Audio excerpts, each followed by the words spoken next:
Hello, dear student. Welcome to my YouTube channel. We are going to discussion about the oil crop.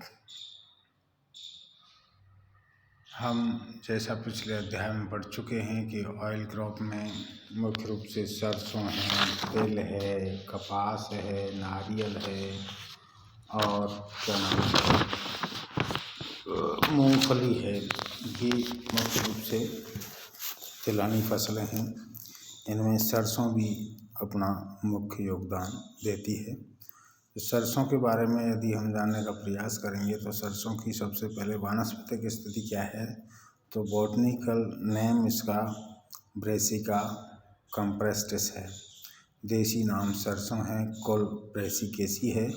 सरसों का तेल Brassica की अनेक जातियों से प्राप्त किया जाता है। इसमें ब्रेसिका जुन्सिया जिसको राई कहते हैं, ब्रेसिका कैम्प्रेस्टिस पीली सरसों और ब्रेसिका कंप्रेस्टिस डाइकोटोमा जिसको हम ब्राउन सरसों कहते हैं, ब्रेसिका कंप्रेस्टिस तोरिया, ब्रेसिका नेपेंस इसको काली सरसों कहते हैं, ब्रेसिका जंसिया राई है।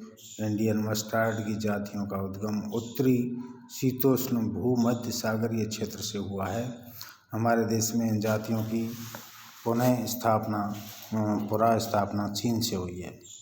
ब्रेसिका कंप्रेस्टिस की 3 किस्में हैं, जैसे सरसों, डाइकोटोमा जिसको और तोरिया। सामूहिक रूप से तोरिया रेप कहलाती है और ब्रेसिका जंसिया सरसों अथवा राई कहलाती है।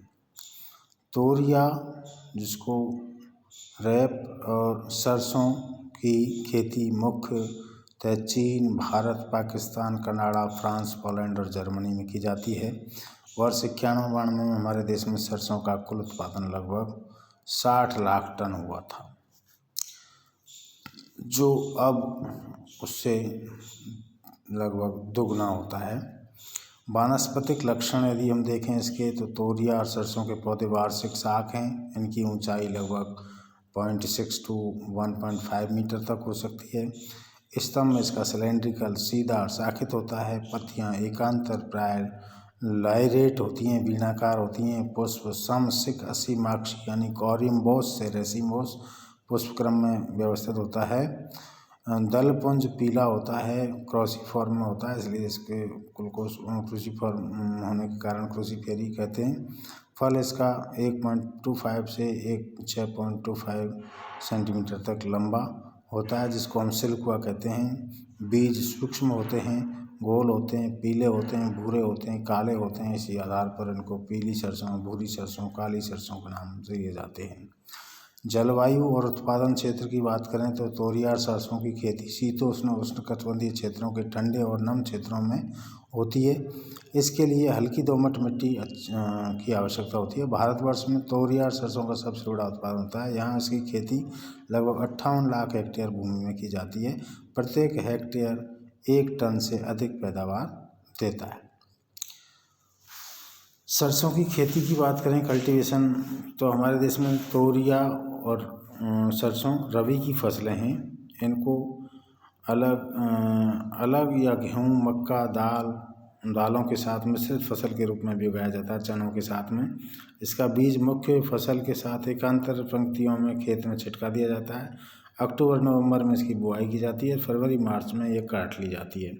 तोरिया किस्म के पकने में लगभग 85 से 100 दिन लगते हैं, जबकि सरसों 120 से 145 दिन में पक जाती है। सरसों की कटाई प्राय हाथ से की जाती है। कटी फसल के गट्ठर बनाकर उन्हें खलिहान में धूप में सुखाया जाता है। उसके बाद सूखे पौधों को लकड़ी के मूसल से पीट करके या आजकल थ्रेसर से थ्रेसिंग की जाती है। मॉडर्न युग में पहले दाएं दी जाती थी, आजकल थ्रेसिंग के माध्यम से इसको अलग कर दिया जाता है। तेल निष्कर्षण की बात करें तो इसका तेल में की मात्रा इसमें 30 से 48% तक हो सकती है, लेकिन तेल की एग्जैक्ट वैल्यू मंडी के हिसाब से 42% मानी जाती है, 42 से 40%। लेकिन तेल की मात्रा जलवायवीय कारकों के ऊपर निर्भर करती है। इसको यांत्रिक संपीड़न निष्पीड़न से यानी एक्सपेलर के द्वारा, मैकेनिकल एक्सप्रेशन के द्वारा अलग किया जाता है। जैसे एक्सपेलर है, द्रव चालित मशीनें हैं, इनसे तेल निकाल करके और विलायक निष्कर्षण विधि से भी इसको निकाला जाता है। सरसों का तेल अंश शुष्कन तेलों यानी सेमी ड्राइंग ऑयल्स के वर्ग में आता है। इसमें 36% वसा, 25% नाइट्रोजन, 7% नमी और अनेक वसीय अम्ल पाए जाते हैं।